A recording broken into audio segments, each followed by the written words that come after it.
اعوذ باللہ من الشیطان الرجیم بسم اللہ الرحمن الرحیم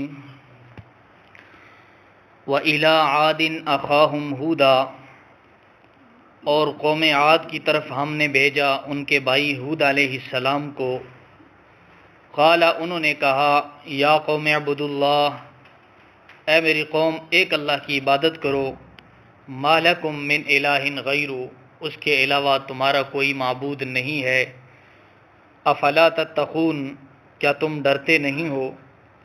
قال الملأ الذین، کہا اس قوم کے سرداروں نے، کفروا من قومہ، جنہوں نے کفر کیا تھا ان کی قوم میں سے، انا لنراک فی سفاہۃ، بے شک ہم دیکھتے ہیں تجھے بے وقوف، وَإِنَّا لَنَظُنُّكَ مِنَ الْكَاذِبِينَ، اور بے شک ہم گمان کرتے ہیں تجھے جھوٹوں میں سے۔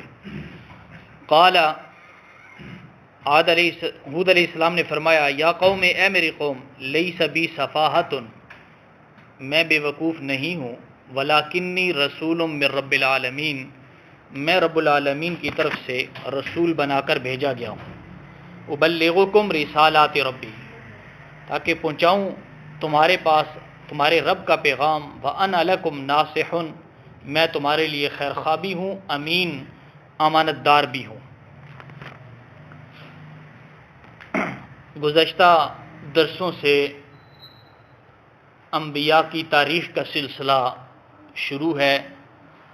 نوح علیہ السلام کی قوم کا تذکرہ گزشتہ درس میں گزرا کہ نوح علیہ السلام وہ پیغمبر ہیں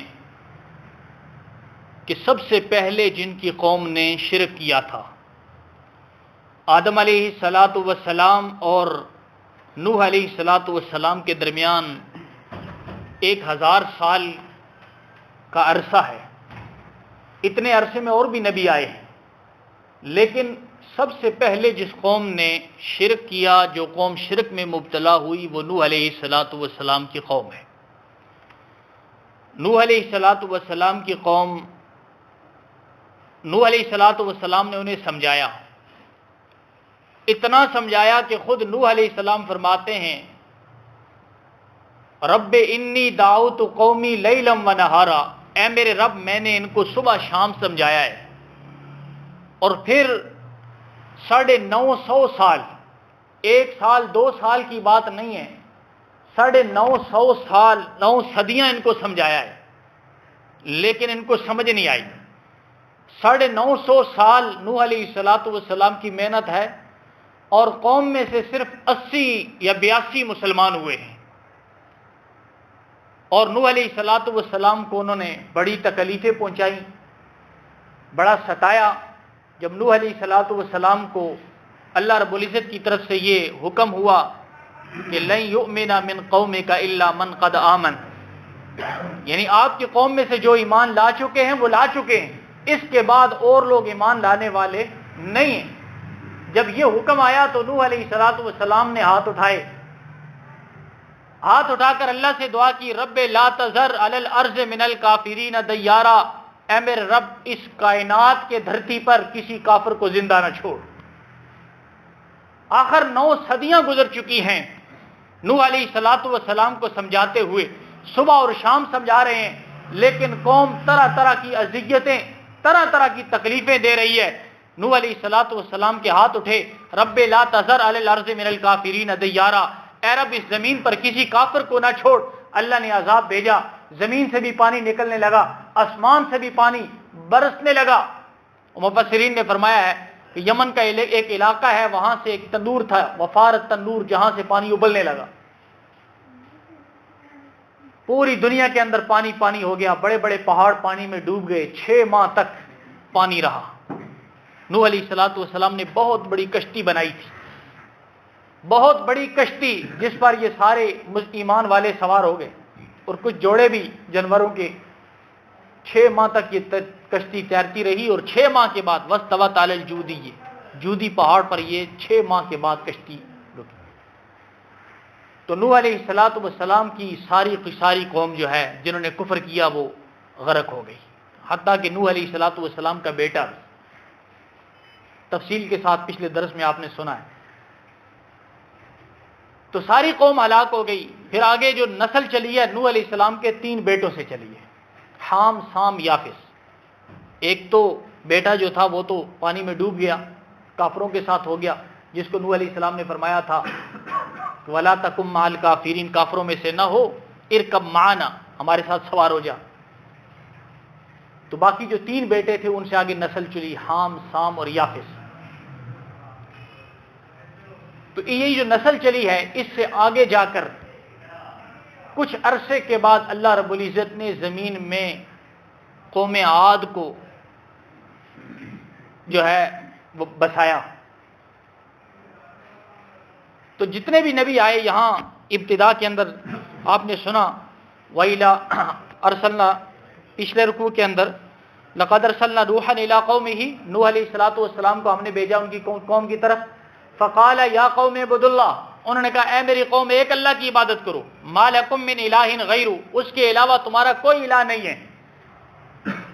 اسی طرح قوم عاد وَإِلَىٰ عَادٍ أَخَاهُمْ هُودًا، قوم عاد کی طرف ہود علیہ السلام کو بھیجا، انہوں نے بھی یہی دعوت دی یا قوم اعبدوا اللہ، اے میری قوم ایک اللہ کی عبادت کرو.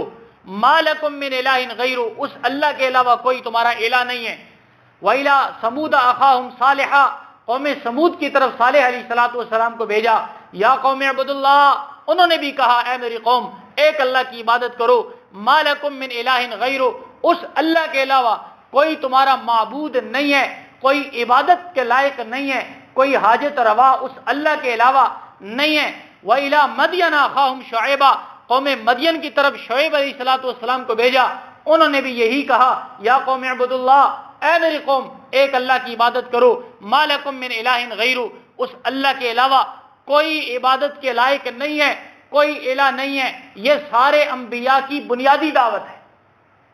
آپ صلی اللہ علیہ وسلم جس وقت کوئی صفا پر چڑھ کر آپ نے دعوت دی، آپ نے بھی یہی کہا یا ایھا الناس، اے لوگو لا الہ الا اللہ کہہ لو، اللہ کے علاوہ کوئی عبادت کے لائق نہیں ہے، اللہ کے علاوہ کوئی حاجت روا نہیں ہے، اس بات کا اعلان کر لو، تفلحون، کامیاب ہو جاؤ گے. تو سب سے پہلے جس نے پتھر مارا وہ کون تھا؟ چچا تھا، جس نے کہا تبا لکا، نعوذ باللہ، کہنے لگا ہے محمد تبا لکا، تو ہلاک ہو، الہذا جماعتنا، اس لیے تو نے ہمیں یہاں جمع کیا ہے. اس نے محمد الرسول اللہ کے لیے تب کا لفظ استعمال کیا. اللہ نے قرآن میں پوری سورت نازل فرما دی، تبت یدا ابی لہب و تب، ابو لہب کے دونوں ہاتھ بھی ہلاک ہو جائیں. کیوں؟ اس لیے کہ جو ہاتھ محمد الرسول اللہ کی طرف اٹھا ہے، جس ہاتھ سے اس نے میرے پیارے محبوب کو پتھر مارا ہے، اللہ نے اعلان کر دیا تبت یدا ابی لہب و تب، اس کے دونوں ہاتھ ہلاک ہو جائیں. آپ صلی اللہ علیہ وسلم اوقاز کی منڈی میں جاتے ہیں، اوقاز کی منڈی میں آپ نے اعلان کیا یا ایھا الناس، اے لوگو قولوا لا الہ الا اللہ تفلحون، لا الہ الا اللہ کہہ دو کامیاب ہو جاؤ گے. آپ آگے جا رہے ہیں، اعلان کر رہے ہیں، پیچھے ایک بڑی خوبصورت شکل والا آدمی، بڑی وجاہت والا، بڑے ڈھیل اور ڈال والا آدمی، بڑا طاقتور آدمی پیچھے سے اعلان کر رہا ہے، پیچھے سے کہہ رہا ہے کہ یہ ساحر ہے، اس کا دماغ کام نہیں کرتا، اس کی بات کو نہ ماننا. وہ کون تھا؟ وہ محمد الرسول اللہ صلی اللہ علیہ وسلم کا چچا ابو لہب تھا. آپ یہی دعوت دے رہے ہیں لا الہ الا اللہ. حضرت معاذ رضی اللہ عنہ کو آپ نے یمن کا گورنر بنا کر بھیجا، یمن کا گورنر بنا کر بھیجا. آپ نے حضرت معاذ کو کہا اے معاذ، سب سے پہلے ان لوگوں کو اللہ کی توحید بیان کرنی ہے، اللہ کی توحید سمجھانی ہے. فَإِذَا هُمْ عَرَفُوا ذَلِكَ، جب وہ اس توحید کو سمجھ جائیں اس کے بعد انہیں نماز کا حکم دینا، زکوٰۃ اور روزے اور حج کا حکم دینا. پہلے توحید کو سمجھانا، جب توحید سمجھ جائیں اگلے احکام اس کے بعد میں. تو سارے انبیاء کی یہی دعوت ہے لا الہ الا اللہ، اللہ کے علاوہ کوئی عبادت کے لائق نہیں ہے. یہ ایک بنیادی دعوت ہے. قوم عاد کو بھی ہود علیہ السلام نے یہ کہا. آگے سے قوم نے کیا جواب دیا؟ آگے سے قوم نے کیا جواب دیا؟ قوم کہنے لگی قال الملأ الذین کفروا، اس قوم کے سردار کہنے لگے انا لنراک فی صفاحۃ، ہم تمہیں بے وقوف سمجھتے ہیں. پیغمبر کو قوم نے کیا کہا؟ ہم تمہیں بے وقوف سمجھتے ہیں. خدا کی قسم کائنات میں سب سے زیادہ عقل مند و شخصیت نبی ہوتا ہے. نبی سے زیادہ کسی کے پاس عقل نہیں ہوتی، سب سے زیادہ عقل مند ہوتا ہے. شاہ ولی اللہ محدث دہلوی رحمۃ اللہ علیہ تو یہاں تک فرماتے ہیں کہ عام آدمی کے 5 حواس ہیں، نبی کو اللہ 6 حواس عطا فرماتے ہیں. چھٹا حواس وہ ہوتا ہے جس کے ذریعے نبی وحی کا ادراک کرتا ہے. تو نبی سے زیادہ عقل مند کون ہے؟ لیکن قوم کیا کہہ رہی ہے؟ انا لنراک فی صفاحۃ، ہم تمہیں بے وقوف سمجھتے ہیں. سارے نبیوں کو قوم نے یہی کہا، پچھلے درس کے اندر بھی آپ سن چکے ہیں. قوم نے کہا، نوح علیہ الصلوۃ والسلام کو کہا کہ ہم تمہیں گمراہ سمجھتے ہیں. تو نوح علیہ الصلوۃ والسلام نے کہا کہ میں گمراہ نہیں ہوں، میں اللہ کا رسول ہوں، اللہ کی طرف سے نبی بنا کر بھیجا گیا ہوں، تمہارا خیر خواہ ہوں. اور یا قوم، اور ہود علیہ السلام نے فرمایا یا قوم، اے میری قوم، لیس بی صفاحۃ، میں بے وقوف نہیں ہوں، ولکنی رسول من رب العالمین، میں تو رب العالمین کی طرف سے رسول بنا کر بھیجا گیا ہوں. ابلغکم رسالات ربی، تمہارے پاس تمہارے رب کا پیغام پہنچاتا ہوں. وانا لکم ناصح امین، میں تمہارے لیے خیر خواہ ہوں. نبی اپنی قوم کے لیے خیر خواہ ہوتا ہے. اس لیے تو نبی نہ دن دیکھتا ہے نہ رات دیکھتا ہے، ایک ایک آدمی کے پاس جاتا ہے. اللہ کے رسول صلی اللہ علیہ وسلم کی زندگی کا جن لوگوں نے مطالعہ کیا ہے وہ جانتے ہیں آپ ایک ایک آدمی کے پاس جاتے تھے، منتیں کرتے تھے کہ یہ آگ سے بچ جائے. اسی لیے حدیث میں آتا ہے آپ نے فرمایا میری اور تمہاری مثال اس شخص کی طرح ہے جو آگ جلاتا ہے اور آگ پر پروانے آتے ہیں. بعض موسموں کے اندر لائٹیں جلاتے ہیں تو پروانے اس کے اوپر آتے ہیں. کسی شخص نے آگ جلائی، اس کے اوپر پروانے گر رہے ہیں. آپ نے فرمایا کہ آگ کے اندر تم گر رہے ہو اور میں تمہیں پکڑ پکڑ کر کھینچ رہا ہوں. تم آگ کے اندر گرتے ہو، میں تمہیں پکڑ پکڑ کر کھینچ رہا ہوں.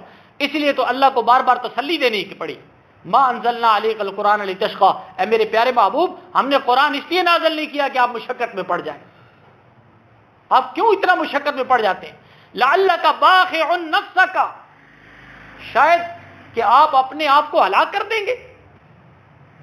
ان لم یؤمنوا بهذا الحدیث اسفا، کہ یہ لوگ اس قرآن پر عمل نہیں کرتے تو آپ اس بات پر افسوس کرتے ہوئے اپنی جان کو ہلاک کر دیں گے. اے میرے پیارے محبوب ایسے نہ کیجیے، آپ کا کام صرف پہنچا دینا ہے، آپ پریشان نہ ہو. تو نبی تو قوم کے لیے پریشان ہوتا ہے، نبی تو قوم کا سب سے بڑا خیر خواہ ہوتا ہے. اسی لیے تو اللہ کے رسول صلی اللہ علیہ وسلم نے اپنی قوم کے لیے بار بار دعائیں کی، یا رب امتی، یا رب امتی، اے اللہ میری امت، اے اللہ میری امت. یہ ایک بہت لمبا موضوع ہے کہ آپ صلی اللہ علیہ وسلم نے اس امت کے لیے دعا کی تھی کہ اللہ جس طرح قوم عاد ہلاک ہوئی ہے، نوح علیہ السلام کی قوم ہلاک ہوئی ہے، ایک ہی دفعہ میری قوم کو اللہ ہلاک نہ کرنا. آپ کی وہ دعا قبول ہوئی ہے جس کی وجہ سے ہم بچے ہوئے ہیں. ورنہ کون سی ایسی برائی ہے جو پہلی قوموں کے اندر تھی اور ہمارے اندر نہیں ہے؟ پہلی قوموں میں جتنی برائیاں تھیں وہ ساری کی ساری اس قوم کے اندر بھی موجود ہے. اگر یہ قوم بچی ہوئی ہے تو اپنے نبی کی دعاؤں کے صدقے سے بچی ہوئی ہے. اگر اجتماعی عذاب نہیں آ رہا، اگر آسمانوں سے پتھر نہیں برس رہے تو اس کی وجہ یہ ہے کہ ہمارے نبی نے دعائیں کی، دعاؤں کی وجہ سے ہم بچے ہوئے ہیں. تو فرمایا وانا لکم ناصح امین، میں تمہارے لیے خیر خواہ ہوں. اب عجبتم ان جاءکم، کیا تم تعجب میں ہو اس بات سے کہ آیا تمہارے پاس، لایا تمہارے پاس ذکر من ربکم، ذکر تمہارے رب کی طرف سے، علی رجل منکم، تم ہی میں سے ایک آدمی. اس بات پر تم تعجب کرتے ہو کہ اللہ نے تمہارے پاس فرشتہ کیوں نہیں بھیجا؟ پہلی جتنے بھی قومیں تھیں نا وہ کہتی تھی کہ تم تو ہماری طرح آدمی ہو، کھاتے ہو پیتے ہو بازاروں میں جاتے ہو، تمہیں اللہ نے نبی بنا لیا. مکے والے آپ صلی اللہ علیہ وسلم کو کہتے تھے کہ آپ کو اللہ نے کیسے نبی بنایا ہے؟ اگر اللہ نے نبوت دینی ہوتی تو ولید کو دیتے. خالد بن ولید کا والد جو تھا بڑا مالدار تھا، یا عروہ بن مسعود ثقفی طائف کا بڑا مشہور مالدار تھا، اس کو اللہ نبوت دیتے. تمہیں اللہ نے کیسے نبوت دی؟ تو جتنی بھی قومیں گزری وہ یہی کہتی تھی کہ تمہیں اللہ نے کیسے نبوت دی ہے؟ نبوت تو فرشتوں کو ملنی چاہیے تھی. تو اللہ رب العزت کی حکمت ہے، اللہ نے اسی قوم میں سے، جس قوم کی طرف نبی بھیجا اسی قوم میں سے بھیجا ہے تاکہ قوم اس آدمی کو اچھی طرح پہچانتی ہے. آپ صلی اللہ علیہ وسلم نے جب نبوت کا اعلان کیا تو کیا فرمایا؟ آپ نے فرمایا تھا کہ 40 سال کا عرصہ میں تم میں رہا ہوں، 40 سال کا عرصہ میں تم میں رہا ہوں. تمہیں پتا ہے میرا بچپن گزرا ہے، میری جوانی تم میں گزری ہے، میرے اندر کوئی عیب تو نہیں ہے. تو اس لیے اسی قوم میں سے اللہ نبی پیدا فرماتے ہیں.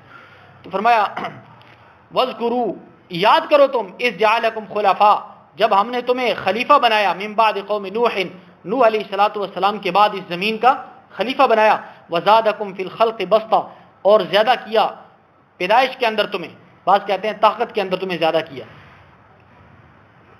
فاذکروا آلاء اللہ، یاد کرو تم اللہ کی نعمتوں کو، لعلکم تفلحون، تاکہ تم کامیاب ہو جاؤ. توجہ کرنا، قوم عاد نوح علیہ الصلوۃ والسلام کے بعد سب سے زیادہ جس قوم کو عروج ملا ہے وہ قوم عاد تھی. اور یہ جو قوم عاد ہے یہ یمن کے علاقے کے اندر حضرہ موت کے قریب، عمان اور حضرہ موت کے درمیان یہ قوم آباد ہوئی ہے. اور یہ قوم اللہ رب العزت نے اس کو کتنی طاقت دی تھی، اس کا اندازہ آپ اس سے لگا سکتے ہیں کہ قرآن کہتا ہے وَإِذَا بَطَشْتُمْ بَطَشْتُمْ جَبَّارِينَ، جب تم پکڑتے ہو کسی کو بڑا سخت پکڑتے ہو، چھوڑتے نہیں ہو، کوئی آدمی تمہاری پکڑ سے بچ نہیں سکتا. اس کی طاقت کا اندازہ اس سے لگا سکتے ہیں کہ اللہ رب العزت نے قرآن میں فرمایا کہ لم یخلق مثلھا فی البلاد، کہ اس جیسی مخلوق ہم نے پیدا ہی نہیں کی. اس جیسے طاقت والے، قوم عاد جیسی طاقت والے آدمی اللہ فرماتے ہیں کہ ہم نے کبھی پیدا نہیں کی. مفسرین فرماتے ہیں کہ ان کے بڑے بڑے قد تھے. ایک تفسیر کے مطابق 18 فٹ، ایک تفسیر کے مطابق 80 فٹ ان کے قد تھے. 80 فٹ ان کے قد تھے. تفسیر منیر کے اندر تو لکھا ہوا ہے کہ ان کا جو سب سے ٹھگنا تھا نا وہ 60 ذراع کا تھا، اور جو بڑے قد والا تھا وہ 100 ذراع کا تھا. تو عام مفسرین نے لکھا ہے کہ 120 فٹ ان کے قد تھے. اتنا بڑا قد اور اتنی طاقت اللہ نے ان کو دی تھی کہ کھجور کا درخت یہ پکڑتے تھے، ان کا نوجوان، ان کا بچہ کھجور کا درخت پکڑ کر کھینچتا تھا اور اٹھا کر باہر پھینک دیتا تھا. اتنی طاقت اللہ نے دی ہے. اور انہوں نے بڑی بڑی عمارتیں بنائی ہیں. ان کی عمارتوں کے بارے میں مفسرین فرماتے ہیں 450-500 فٹ اونچائی کی عمارتیں انہوں نے بنائی ہیں. ہمارے ہاں جو مسجدوں کے مینار بنتے ہیں 60 فٹ اور 70 فٹ، بہت زیادہ کوئی بنا لے تو 80 فٹ بناتا ہے. 450 فٹ. جس طرح احرام مصر ہیں، مصر کی قوم نے بنائے ہیں، وہ ابھی بھی موجود ہیں. اور ان کی عمارت کے نشانات آپ صلی اللہ علیہ وسلم کے زمانے کے اندر بکثرت موجود تھے. اور مفسرین نے لکھا ہے کہ 75 من کا پتھر اس پہ لگا ہوا ہے. 75 من کا پتھر اور خاص قسم کا مسالہ لگا ہوا ہے جو ابھی تک وہ مسالے نے پتھروں سے پکڑ نہیں چھوڑی، اتنا مضبوط قسم کا. تو جو قوم 75 من کے پتھر اٹھا کر 400 فٹ اونچائی پر لے جائے تو اس سے آپ اندازہ کریں کہ اللہ رب العزت نے ان کو کتنی طاقت دی تھی. اور یہ کہتے تھے من ہوا اشد منا قوہ، ہم سے زیادہ طاقت والا کون ہے؟ من ہوا اشد منا قوہ، ہم سے زیادہ طاقت والا کون ہے؟ اللہ رب العزت نے فرمایا اولم یروا، کیا وہ دیکھتے نہیں ہیں، ان اللہ الذی خلقہم، وہ ذات جس نے ان کو پیدا کیا ہے، وہ اشد منہم قوہ، وہ ان سے بھی زیادہ طاقت والی ہے. وہ ان سے بھی زیادہ طاقت والی ہے. اپنی طاقت تو ان کو یاد ہے لیکن اپنے پیدا کرنے والے کی طاقت کو یہ بھول گئے. انہوں نے آدم علیہ السلام کی بات کو نہ مانا، وہ تبلیغ کرتے رہے، انہوں نے بات کو نہیں مانا. تو یہ اپنے نبی کو کہنے لگے فَأْتِنَا بِمَا تَعِدُنَا إِن كُنتَ مِنَ الصَّادِقِينَ، اگر تو سچا ہے نا تو جو تو ہم سے وعدہ کرتا ہے عذاب کا وہ لے آ. پہلی قوموں نے بھی یہ کہا ہے، جتنی بھی قومیں گزری ہیں. ایک قوم نے کہا فَاسْقِطْ عَلَيْنَا كِسَفًا مِنَ السَّمَاءِ، اپنے نبی سے کہنے لگے کہ آسمان کا ٹکڑا ہم پر پھینکو. مکے کے مشرکین نے بھی یہ کہا فَاسْقِطْ عَلَيْنَا كِسَفًا مِنَ السَّمَاءِ، آسمان سے ٹکڑا پھینکو. لوط علیہ السلام نے قوم نے کہا کہ اگر آپ اللہ کے نبی ہیں ائتنا بعذاب اللہ، اللہ کا عذاب لے آؤ جس کا آپ کہتے ہو، ان کنتم من الصادقین، اگر آپ سچے ہیں. تو یہ قوم بھی کہنے لگی کہ جس اللہ کے عذاب سے تم ڈراتے ہو نا وہ عذاب لے آؤ، وہ عذاب لے آؤ، ہمیں پتہ چلے. ہم تو تمہیں جھوٹا خیال کرتے ہیں، تم تو جھوٹے ہو، تمہاری بات ہم ماننے کے لیے تیار نہیں ہیں. اللہ رب العزت نے سب سے پہلے اس قوم کے اندر قحط نازل فرمایا. 3 سال تک بارشیں نہیں ہوئی، 3 سال تک بارشیں نہیں ہوئی.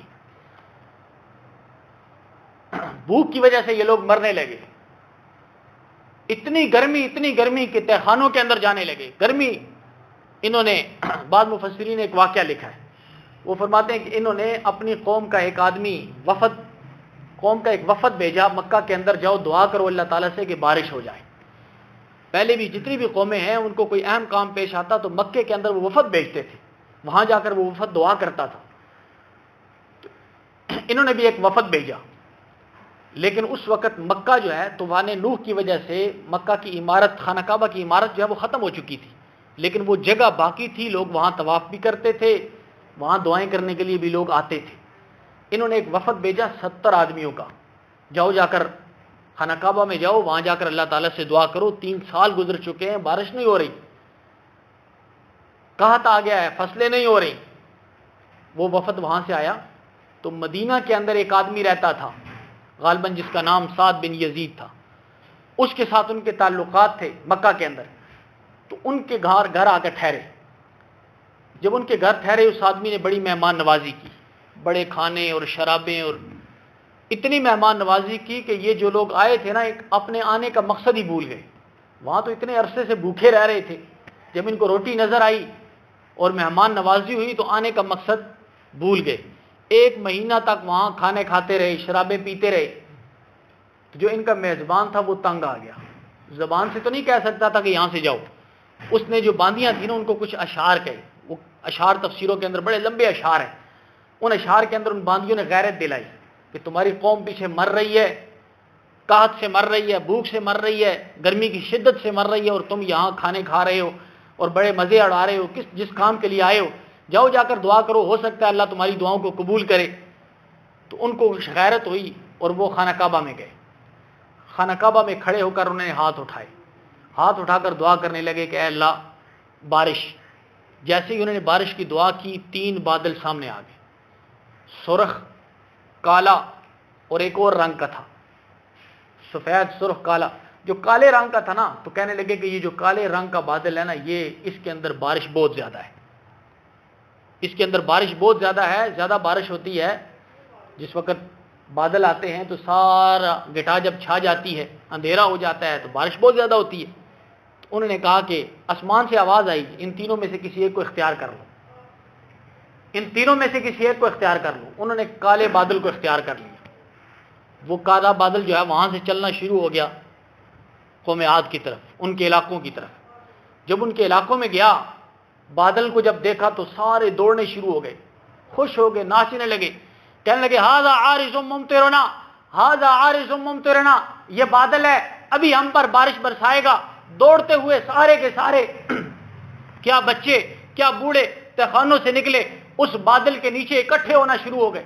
جب سارے اکٹھے ہو گئے اس بادلوں سے، مفسرین نے لکھا ہے ایک انگوٹھی کے نگینے جتنی اللہ نے ہوا بھیجی، اس بارش سے یہ بھی تفسیروں میں لکھا ہے آگ برسی، آگ برسی، اور اس میں سے اللہ نے ہوا بھیجی۔ اللہ کی مخلوق میں سے کمزور ترین مخلوق ہوا ہے۔ وہ لوگ جو کہتے تھے من ہوا اشد منا قوہ، ہم سے زیادہ طاقت والا کون ہے، اللہ رب العزت نے ہوا بھیجی۔ اتنی تیز ہوا تھی، اتنی تیز ہوا تھی کہ قوم عاد کے اتنے اتنے بڑے قدوں والے مضبوط نوجوانوں کو اٹھا کر آپس کے اندر پٹک رہی تھی۔ سخرہا علیہم 7 لیال و 8 ایام، 7 دن اور 8 راتیں ہم نے اتنی تیز ہوا بھیجی، اس ہوا نے ان کو اٹھایا۔ اور بعض مفسرین نے لکھا ہے کہ وہ کئی میل، 6 میل اوپر لے گئی، وہ ہوا ان کو 6 میل اوپر لے گئی، 6 میل کی بلندی پر جا کر ان کو آپس میں پٹخا۔ اور مفسرین نے لکھا ہے کہ اس ہوا نے ان کو ایسے زمین پر مارا کہ ان کے سر جسم سے علیحدہ ہو گئے، ایسے ان کو آپس میں پٹھا۔ اللہ فرماتے ہیں کأنہم اعجاز نخل خاویہ، ایسے پڑے ہوئے تھے جیسے کھجور کے تنے پڑے ہوئے تھے۔ فہل تری لہم من باقیہ، اللہ فرماتے ہیں کیا تو نے ان میں سے کسی کو باقی دیکھا؟ کوئی ان میں سے باقی نہیں رہا۔ کتنی طاقت والے تھے، کتنی قوت والے تھے، طاقت پر گمنڈ تھا، اللہ نے ایک ہوا کے ذریعے۔ اسی لیے حدیث کے اندر آتا ہے آپ صلی اللہ علیہ وسلم نے فرمایا کہ مجھے اللہ رب العزت نے فتح عطا فرمائی ہے مشرقی ہوا کے ذریعے، قوم عاد کو اللہ نے ہلاک کیا مغربی ہوا کے ذریعے۔ نصرت بالصبا، نصرت بالصبا، اللہ نے میری مدد کی ہے ایسی ہوا کے ذریعے جو مشرق سے چلتی ہے۔ غزوہ خندق کے موقع پر صحابہ نے بہت بڑی خندق بنائی تھی، صحابہ کی تعداد 3000 کے قریب تھی، دشمنوں کی تعداد 30,000 25-30,000 تھی.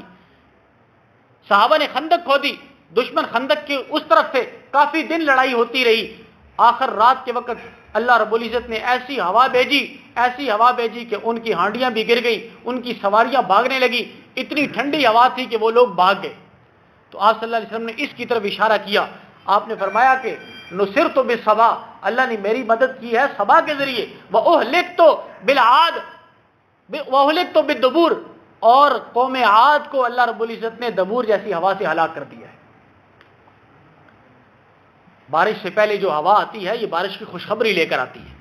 گزشتہ درس میں آپ نے حدیث سنی ہے کہ جس وقت بارش کے لیے ہوا آتی تھی تو اللہ کے رسول صلی اللہ علیہ وسلم پریشان ہو جاتے تھے. حضرت عائشہ فرماتی ہیں کہ آپ صلی اللہ علیہ وسلم اتنے پریشان ہوتے تھے کہ جب تک بارش نہیں ہو جاتی تھی آپ کبھی گھر کے اندر داخل ہوتے, کبھی باہر, جیسے کوئی آدمی بے چین نہیں ہو جاتا, آپ اتنے بے چین ہو جاتے تھے. حضرت عائشہ فرماتی ہیں جب تک بارش ہو نہ جاتی اس وقت اللہ کے رسول صلی اللہ علیہ وسلم کو اس وقت تک سکون نہیں آتا.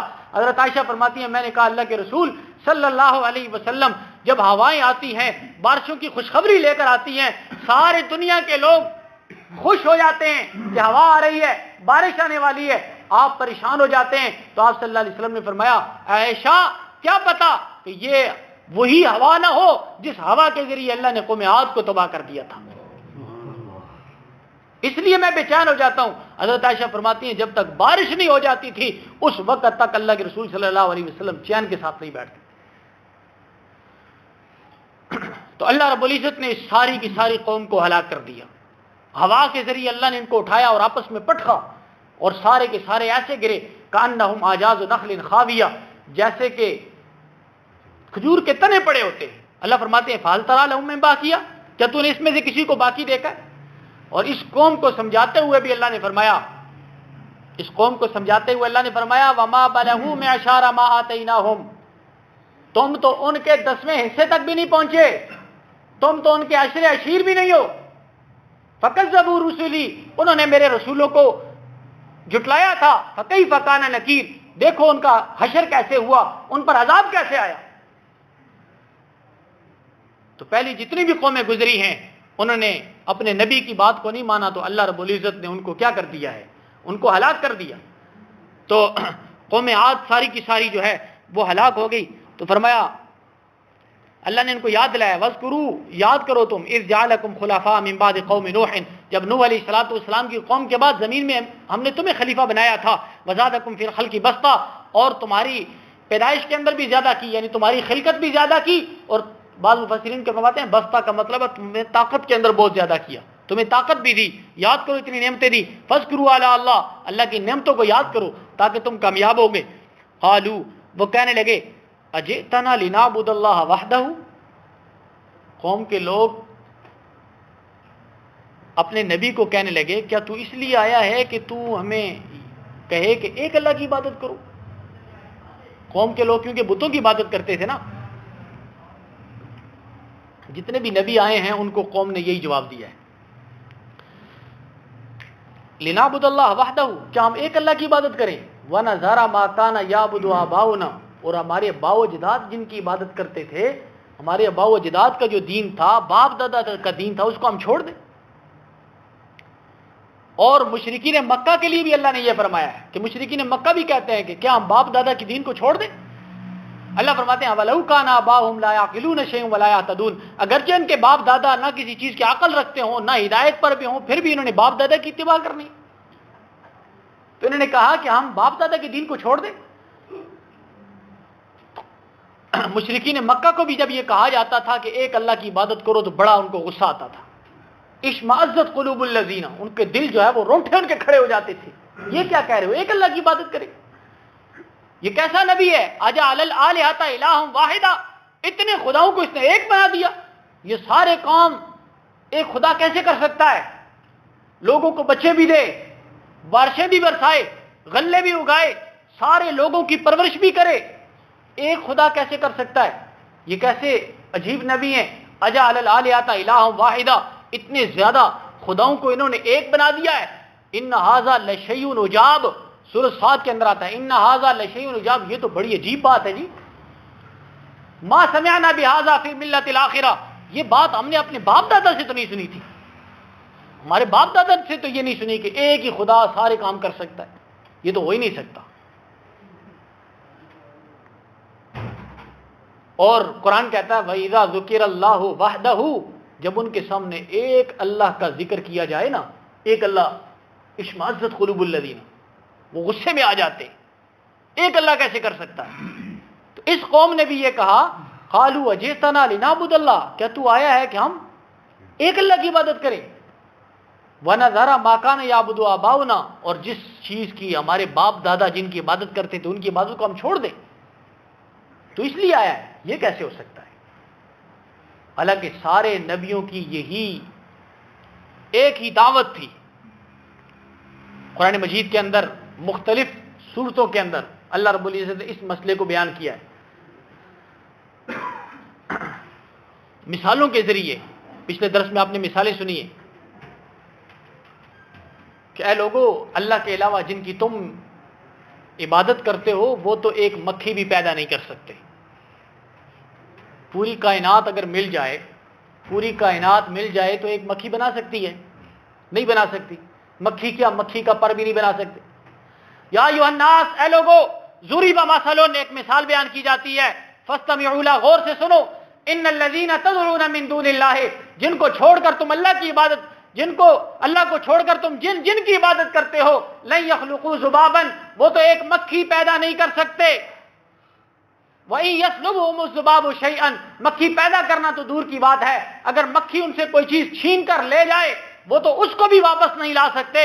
ضعف الطالب والمطلوب، طالب بھی کمزور ہے، مطلوب بھی کمزور ہے، مانگنے والا بھی کمزور ہے، جس سے مانگا جا رہا ہے وہ بھی کمزور ہے. کیسی مثال اللہ نے دے کر سمجھائی کہ مکھی نہیں پیدا کر سکتے، ان کی کیسے عبادت کرو گے؟ مکھی کیا، مکھی اگر ان سے کوئی چیز چھین کر لے جائے نا ذرہ، وہ تو اس سے چھڑا بھی نہیں سکتے. لن یستنقذوہ من مثل الذین اتخذوا من دون اللہ اولیاء، مثال ان کی جن کو تم اللہ کے علاوہ معبود مانتے ہو، ان کی مثال مکڑی کے جالے کی طرح ہے. اتخذت بیتا، وہ اپنا گھر بناتی ہے. وَإِنَّ أَوْهَنَ الْبُيُوتِ لَبَيْتُ الْعَنكَبُوتِ، سب سے کمزور گھر اللہ فرماتے ہیں مکڑی کا گھر ہے. مکڑی کا گھر اس کو نہ بارش سے بچا سکتا ہے، نہ سردی اور گرمی سے بچا سکتا ہے. اللہ فرماتے ہیں اللہ کو چھوڑ کر جن پر تم امیدیں لگائے ہوئے ہیں نا، وہ تمہارے نفع نقصان کے کام نہیں آ سکتے. جیسے مکڑی انہیں سردی اور گرمی سے نہیں بچا سکتی، وہ بھی تمہیں نہیں بچا سکتی. بزرگ ایک فرماتے تھے کہ کوئی بندہ مکڑی سے پوچھے اتنے بڑے لینٹر کے نیچے تو یہ چھوٹا سا گھر بنانے کی کیا ضرورت ہے؟ مشرکین سے اللہ پوچھے اتنے بڑے خدا کو چھوڑ کر تمہیں نیچے چھوٹے چھوٹے خدا بنانے کی کیا ضرورت ہے؟ جس طرح مکڑی اتنے مضبوط لینٹر کو چھوڑ کر اپنا گھر بناتی ہے، اس طرح جو بتوں کی عبادت کرنے والے ہیں اتنے بڑے رب کو چھوڑ کر وہ نیچے اپنے چھوٹے چھوٹے خدا بناتے ہیں. ان کا نظریہ ہے کہ یہ فلاں سے ملتا ہے، یہ چیز فلاں سے ملتی ہے، یہ چیز فلاں سے ملتی ہے. اللہ کی ذات کو انہوں نے چھوڑ دیا ہے. تو یہی بات انہوں نے کہی، اجئتنا لنعبد اللہ، تو اس لیے آیا ہے کہ ہم ایک اللہ کی عبادت کریں. وَنَذَرَ مَا كَانَ يَعْبُدُ آبَاؤُنَا، جن کی عبادت ہمارے باپ دادا کرتے تھے اس کو ہم چھوڑ دیں. فَأْتِنَا بِمَا تَعِدُنَا، لے آ جو تو ہم سے وعدہ کرتا ہے نا عذاب، لے آ ان كنت من الصادقین، اگر تو سچا ہے. قال، تو نبی نے کہا قد وقع علیکم من ربکم رجس وغضب، میرے رب کی طرف سے آ چکا ہے تمہاری طرف عذاب اور ذلت آ چکی ہے. اتجادلوننی، کیا تم مجھ سے جھگڑتے ہو، فی اسماء، ان ناموں کے بارے میں، سمیتموها، جن کو تم نے خود گڑ لیا ہے، یعنی جن بتوں کو تم نے خود معبود بنا لیا ہے، جن کی عبادت تم کرتے ہو، جن کے سجدے تم کرتے ہو، کیا ان کے بارے میں تم مجھ سے جھگڑتے ہو؟ انتم وآباؤکم، تم نے اور تمہارے باپ دادا نے، ما نزل اللہ بہا من سلطان، اللہ رب العزت نے کوئی دلیل اس کے بارے میں نازل نہیں کی. فانتظروا، انتظار کرو اللہ کے عذاب کا. انی معکم من المنتظرین، میں بھی تمہارے ساتھ انتظار کرتا ہوں. انتظار کرو، اللہ کا عذاب آنے والا ہے. اللہ فرماتے ہیں فانجیناہ، ہم نے ان کو نجات دی. والذین معہ، اور جو ان کے ساتھ تھے ان کو بھی ہم نے نجات دی. حضرت ہود علیہ السلام جس وقت ان پر عذاب آیا، ہود علیہ السلام اور ان کے ماننے والے، مفسرین فرمایا 4000 یا 5000 آدمی تھے. نوح علیہ السلام ان کو ہود علیہ السلام ان کو لے کر جانوروں کا ایک بہت بڑا باڑا تھا، اس باڑا کے اندر چلے گئے. یہ سارے ایمان والے وہاں رہے. جب ہوا آئی، ہر جگہ پر ہوا تھی، اتنی تیز ہوا تھی، اس باڑے کے اندر ذرہ بھی ہوا نہیں تھی. اس ہوا کا اثر باڑے کے اندر نہیں ہوا، ساری کی ساری قوم ہلاک ہو گئی۔ تو اس کے بعد جو ہے ہود علیہ السلام دو تفسیریں آتی ہیں، ایک تفسیر میں آتا ہے کہ واپس مکہ میں آ گئے، کافی عرصہ مکہ میں رہے اور ہجر کے مقام پر جہاں حضرت اسماعیل علیہ السلام حضرت ہاجرہ مدفون ہے وہاں دفن ہوئے۔ اور دوسری روایت جو زیادہ مفسرین نے ذکر کی ہے وہ یہ ہے کہ مدین کے اندر حضرہ موت علاقہ ہے، یمن کے اندر حضرہ موت علاقہ ہے، یہاں آئے مکہ کے اندر کچھ عرصہ یہاں رہے، عبادت وغیرہ کرتے رہے، اس کے بعد یہ حضرہ موت چلے گئے، حضرہ موت کے اندر جو ہے وہ ان کی وفات ہوئی اور وہیں وہ دفن ہوئے، وہیں ان کی قبر ہے۔ تو وہاں اللہ رب العزت فرماتے ہیں کہ ہم نے ان کو بھی نجات دی اور ان کے ساتھ جو ایمان والے تھے ہم نے ان کو بھی نجات دی۔ تو فرمایا وَقَطَعْنَا دَابِرَ الَّذِينَ، اور ہم نے ان لوگوں کی جڑ کو کاٹ دیا، وَقَطَعْنَا کاٹ دیا ہم نے جڑ ان لوگوں کی، كَذَّبُوا بِآيَاتِنَا جنہوں نے ہماری آیات کو جھٹلایا تھا، وَمَا كَانُوا مُؤْمِنِينَ اور وہ ایمان لانے والے نہیں تھے۔ اللہ رب العزت